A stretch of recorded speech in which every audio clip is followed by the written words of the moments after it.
Ano nangyayari sa'yo, Ate Ivy?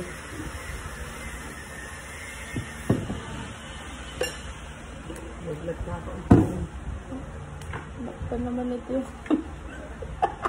Hindi na may sabaw, hindi ka sabaw. Ha? Ay, hindi ka sabaw. May yan sa tuyot.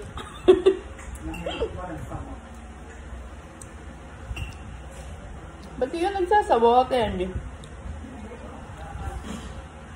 Lasang gulay daw kasi yung sabaw. Ha?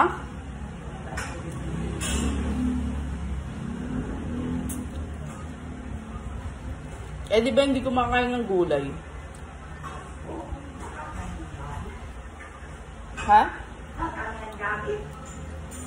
Gabi lang, tsaka kamote.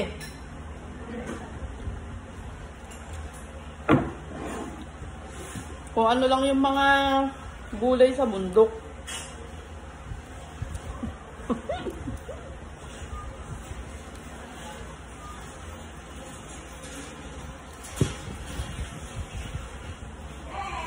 Oh! Kakasubo ko lang eh. Naubos na yung sako? Meron sako sa highway eh. Dapat pala binanggit mo. Ang daming sako dun. Oo, mura kay Bebe. Nakita ko yun. Ha? Hindi, mga bimeg. Mga bisit na. Oo. Anong pa sa diligid? Pinagdalagyan natin yung mga sako lang. Wala tayong paglalagyan ng ano. Katanggal. Dito kasi ang 12. Pagdilig na. Saan? Dito sa may talipapa. Magkano nga kay Bebe ah? Ampo. Hindi. 10 piraso ay ano eh. 5 piso lang.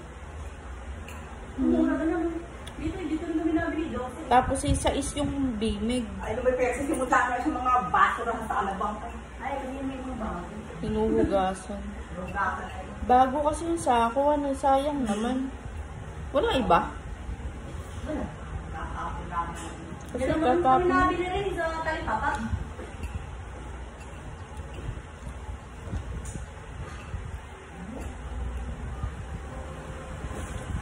So, Mayelo na kayo, ano?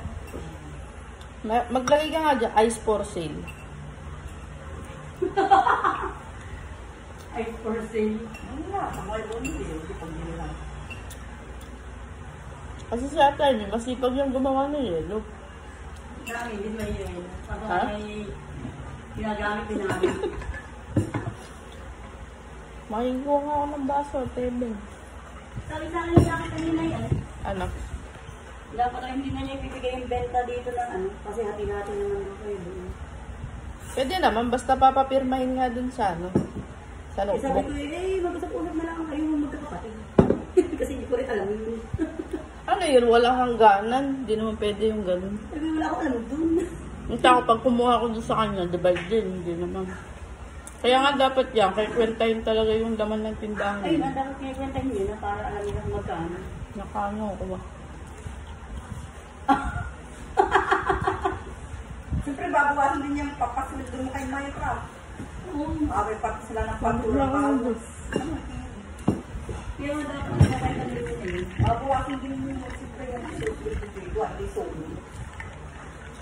Makikipag-usap na ako doon mamaya. Kasi hindi naman yung nakikipag-usap eh. Eh, iba ako bigla nakakapagin doon si JP. Ah, usapin daw? Oo. Yun, pwede. Kasi nandiyan naman yung inventory, di ba? Oo. Nasa inyo. Eh, di pabili mo na tayo kahit 5 sako para pag mamaya ng hapon, magdala ka na lang ng sako. Pwede naman. Para may matanggal Sige. yung mga ano. Akin na pambili. Wala na dyan? Meron na yung 3,000 yung benta. San Roque. Walang barya? Wala, di ka nga nag-iwan ng panukuli. Ito, meron. 12 ang Hindi nawawala ng pera sa atin eh. 110, tama no? 110, 5. Ah, nga. Ah? Ay, hindi. Ilang baga? 5, 60. Hindi na gumagana. Tama na to.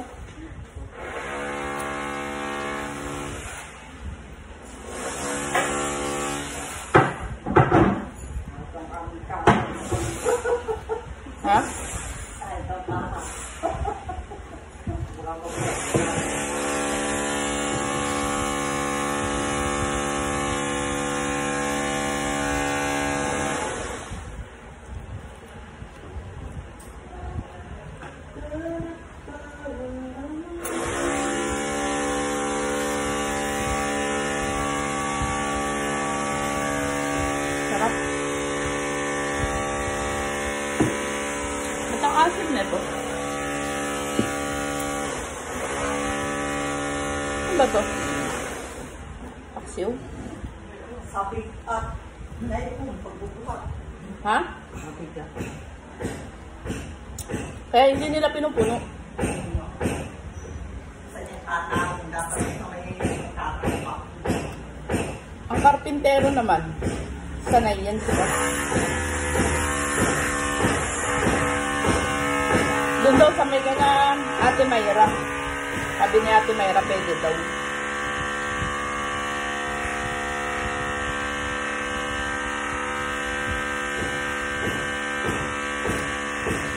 Uy, Ate Amy. Ang lalim lang na iniisip mo.